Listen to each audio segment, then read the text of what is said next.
ధర్నాలు ఇటువంటివి చేస్తే వాళ్ళు పర్మిషన్స్ ఇయ్యరు కాబట్టి మేము ఎల్లుండి పొద్దున ఎల్లుండి అంటే 9వ తారీఖున చలో బస్ భవన్ అనే కార్యక్రమాన్ని ఆర్టీసీ బస్సులోనే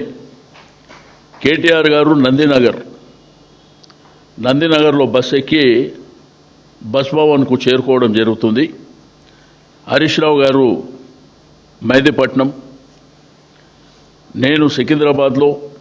పద్మారావు గారు చిలకలగూడలో, ముఠా గోపాల్ గారు ముషిరాబాద్లో, కాలేరు వెంకటేష్ గారు అంబర్పేటలో, లక్ష్మారెడ్డి గారు ఉప్పల్లో, మర్రి రాజశేఖర్ రెడ్డి గారు మల్కాజిగిరి, కేపీ వివేకానంద గారు కుత్బుల్లాపూర్,